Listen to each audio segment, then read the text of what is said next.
Welcome to TravelPreneur. I'm your host, Megan McSwain. Today, we're speaking with Ira Vouk of Hospitality 2.0 Consulting, which offers consulting and coaching services for both hotel companies and hospitality tech vendors. Hello, Ira. Thanks for joining us today. Hello. Thank you so much for having me. Really happy to be here. Excited about our conversation. Yes, well, let's dive right in. So tell me about the founding of Hospitality 2.0 Consulting and what sort of shaped your passion for automation and technology in the hospitality industry. Sure.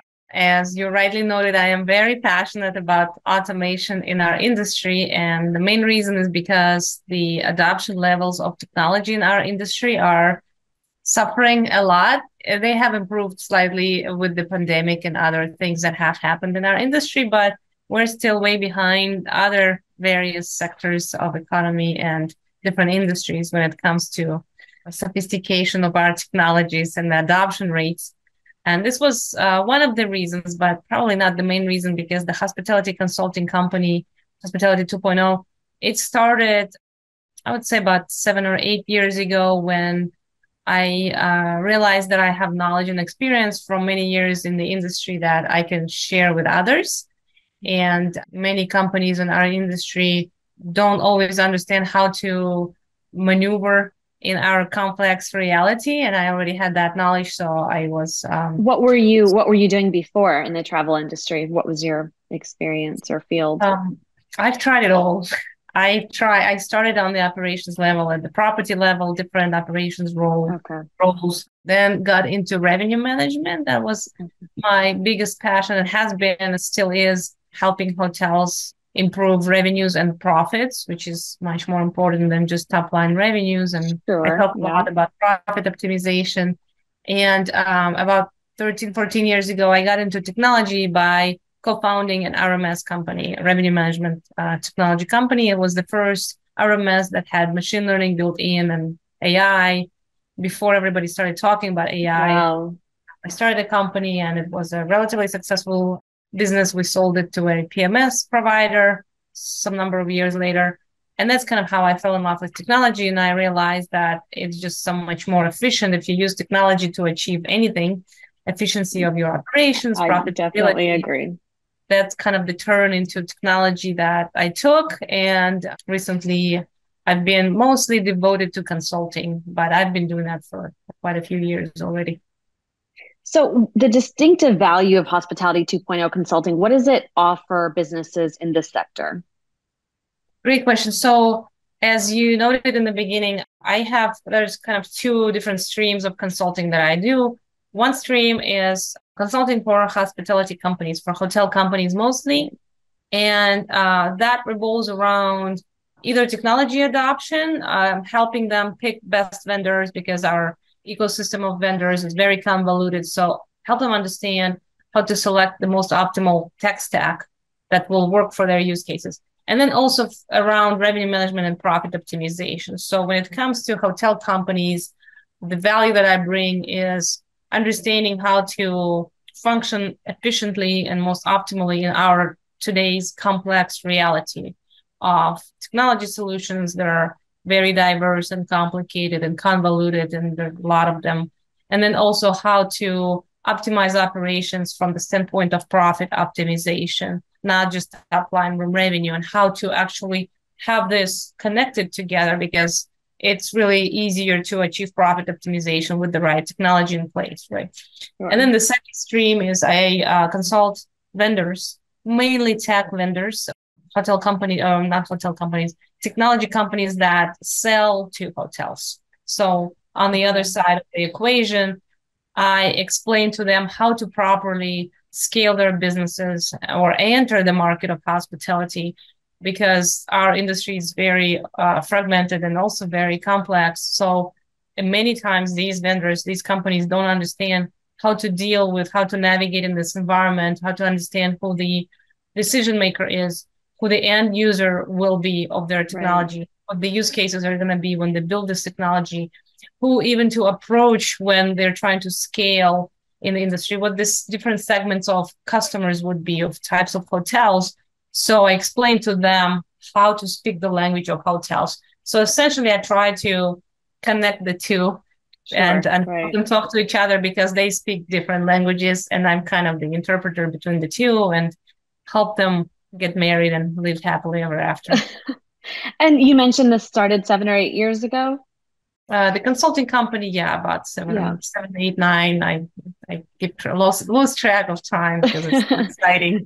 So even in just these past few years, so much has changed and progressed in technology, as you know. So how has Hospitality 2.0 consulting adapted to the bounty of technological advancements, and how have you leveraged that for the growth and success of these companies? Yeah, I wrote a book. It's titled Hospitality 2.0. And that's when I actually renamed my consulting company from Ira Vouk Consulting to Hospitality 2.0 because we do live in completely different reality right now. And that's Definitely. really the book is devoted to that notion of a whole new reality for the hospitality industry, hence the 2.0 term. And many things have changed, and not just because of the pandemic, but there are factors that have influenced the evolution, even revolution in our industry, digital revolution, including the pandemic, of course, and that resulted in a lot of digitization of our industry and adoption of higher adoption rates of tech, but also the alternative accommodation sector, how that has been evolving and how it's affecting our industry because it's an elephant in the room that we can't ignore. And then also advancements in cloud technology, in AI technology, those things that have made adoption of technology in our industry and others just easier and much less expensive, which also is factored into the equation when it comes to the trends of adoption of this technology in our industry. So all those things I outlined in my book, and I use those concepts that I have derived based on my analysis and multiple years of research in the industry and in the field, in the market. I use those concepts to help my clients right now that I consult understand better what's happening with the industry, which is, again, it's a whole different world. It's Right. the customer expectations have changed, the segments of customer travelers have changed, competitive sets have changed, technology that we use have And changed. it's All of it. still changing. I mean, it's every day there's something new to learn and to figure out. And a lot of that, not all of it, but some of it is, in part due to COVID and all the changes that everyone had to make. And also to that point, just one more note that it's the market is also very dynamic, and that's kind of what the new characteristic, the new concept is that it's not really stable anymore. So when you plan for like building your tech stack or plan your revenue management strategy or operation, any type of strategy in your business, you have to also account for the factor of the dynamic of nature of the market these days. So when I do Right. provide my consulting services, I always make sure that this is incorporated into the equation when I help my clients build their strategies for the future. So in the last decade, let's say decade, I know you said 7, 8, 9 years, but in the last decade, with the exception of COVID, which I'm sure brought upon many challenges, what were some of the sort of speed bumps that you encountered building Hospitality 2.0 consulting? Yeah, I had a sabbatical for a little bit. I at some point decided that I'm done with everything and I don't want to have anything to do with the industry anymore because it's too frustrating, because of all those challenges that we all know about, the conservatism and refusing to adopt common sense, those things that Mhm. our industry is known for. So I decided that I'm going to just do nothing and retire at some point. That was about 2 years ago. And it took me about 2 months to realize that it's not going to happen. I just can't allow myself to not continue contributing to the evolution of the hospitality industry and hospitality market. So I kind of went back and started doing consulting. And since then, I haven't really worked for anyone anymore. And this is more mainly what I do. And I really enjoy it. I also started teaching at San Diego State. I teach hospitality technology as well. That was kind of one of the things that evolved from that sabbatical slash retirement when I tried to give up on the industry. But that was kind of a breaking point, I would say, a crucial moment in my career, in my life and in the history of the business as well, is that bump that happened around during COVID. It actually helped me as a professional, and the business evolved to a different level, because this is when I started thinking about writing my book. This is when I published my book. I did a very deep analysis and research of the industry, and came up with the concept, the outline of how this new reality, what this new reality looks like, and what the characteristics are, and what we can do with it. So that kind of brought me to a whole new level of evolution, personally, professionally, because the industry is at a whole new level of evolution right now. So I would say that was a key moment in my. This episode is brought to you by TravelPayments.com. Travel businesses have unique needs when it comes to credit card processing, from large average ticket sizes and tolerance for higher chargeback ratios to simple integrations with the most popular shopping cart systems. The travel industry specialists at TravelPayments.com have you covered.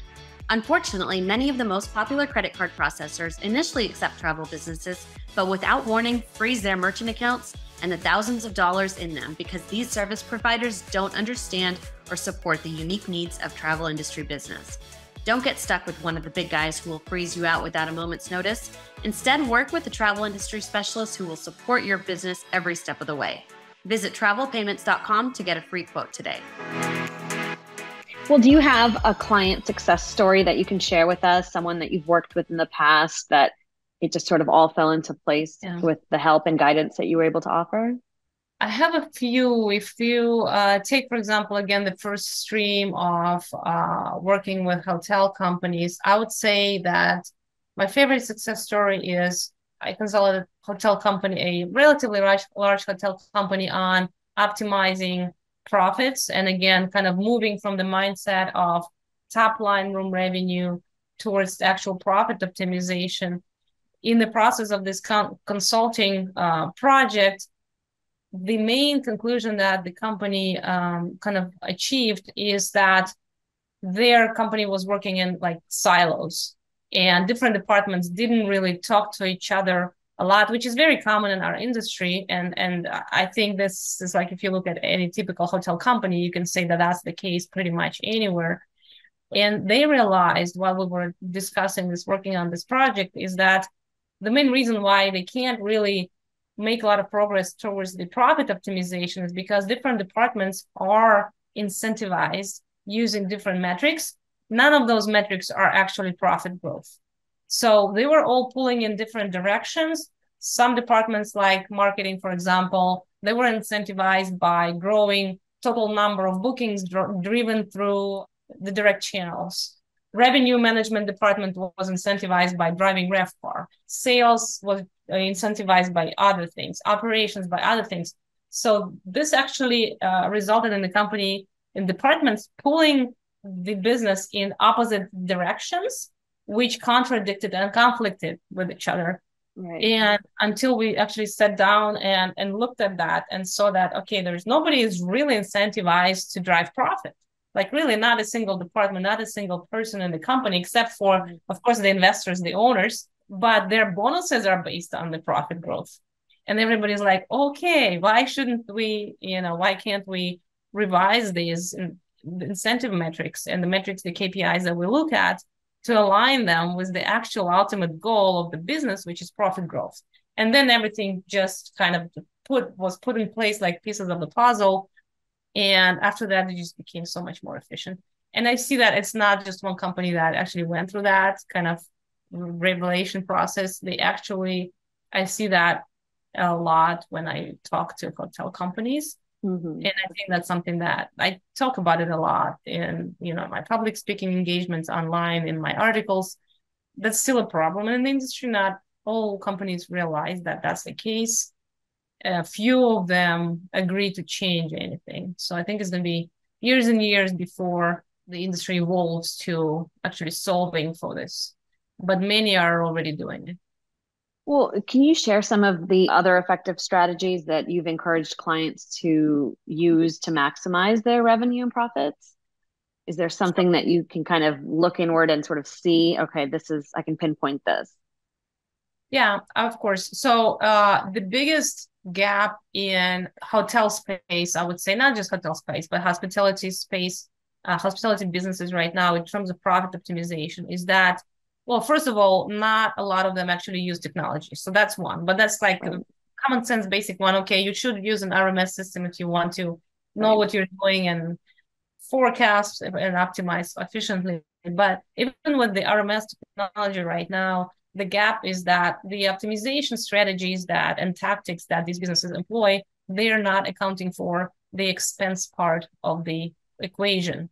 So they're all targeted at aiming at the RevPAR optimization without really accounting for distribution expenses or operating expenses, which means that they ignore the bottom line part of the optimization, which can be going in absolutely different direction from RevPAR. And I don't know how much you're familiar with those terms, but it's the top line versus the bottom line. The direction of those metrics can actually be opposite. Okay. So what I always talk about with them when I do these consulting projects is that you can't ignore the expenses when you do the optimization. You have to ensure that your expenses are minimized and your revenues are maximized. That's Right. it's like basic things. Right. It's like common sense, but Right. And that's how you reach profit optimization. But for some reason, it just hasn't really been widely adopted among hotel businesses. The concept of not ignoring your expenses when you drive profits, right? So most of them are just looking at wrong metrics and are not really properly driving profit optimization because they just assume that driving top line revenue will just pull the profit together with it, but that's unfortunately not the case. Again, they may go in opposite directions. So the first thing I say is, okay, look at a revenue management technology solution if you don't use one. The second thing I say, you have to look at your expenses. right, of course. Yeah, So, again, speaking of technology solutions, is there a service provider or software that you use in your business in Hospitality 2.0 consulting that you would recommend for other travel businesses that has just been really like a lifesaver or something very useful to you? I don't operate a hotel. That's why I don't really use a revenue management solution. I built two from scratch. So those are great. Wow. I probably should refrain from recommending any specific vendor because I want to stay objective. And the main reason is Sure. because there are many technology solutions out there when it comes to RMS systems. There are actually around 30. Not that many, but it's, better than nothing, but they target different types of segments of our industry and different types of hotel businesses. And that's kind of part of my consulting projects is also when companies reach out to me, I help them pick a solution that will work for them.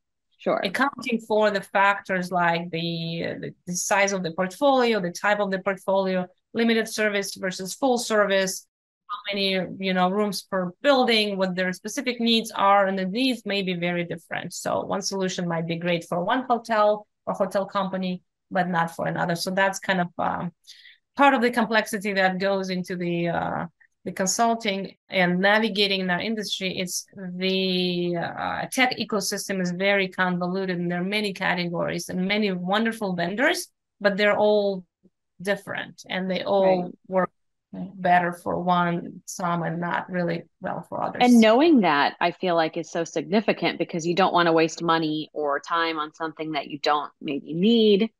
So you kind of if need someone to guide you into, what do I need for my business Of specifically? course, yeah. And this process is pretty in depth because before you start recommending a specific vendor, which a lot of vendors reach out to me asking to work on a commission basis, like, okay, you recommend my product, I give you 10% for this deal. I never say yes to those because there is so much that needs to go into the research when I work with these hotel clients to understand what they need, specific like a list of hundreds of use cases that this software tool needs to cover, and then map this to the functionality provided by these vendors to see which vendor actually can cover Right. most of those items. And that's weeks of research that normally Sure. goes into this if we're talking about a relatively large hotel company. That's a pretty complex process. So I would never just say, hey, you should use this and that without even looking at what they need. So for what is the future of Hospitality 2.0 consulting? What does, say, the next 10 years hold? I mean, I know that can be sort of hard to answer, not knowing exactly what's going to happen in the technology realm of things, but what's your vision? What are your goals? Yeah, that's a tough one. I don't know where I'm going to be next year, but for, for now, I think what I'll continue doing is I'll try to continue helping different companies, hotel companies, to be up to speed with 21st century when it comes to technology adoption, at least, and other things that I consult on, because I think it's crucial for a modern company to embrace modern technologies, and not just cloud, but also things like AI, and things like maybe applications of chat GPT in your operations, and tools that are available, numerous wonderful tools that are available that our industry is just ignoring. And then also to help technology vendors understand the complexities and the specifics of our industry so that they can scale better. Because one of the reasons why technology adoption rates are so low is because these vendors just don't know what they're doing in Right. terms of how to address the market, how to enter the market. And they may have wonderful solutions when they come from fintech, from real estate, from other related industries, but they just don't understand how this industry operates. So my goal for the future is to continue enjoying what I do, and I really enjoy what I do because I see the results of my work.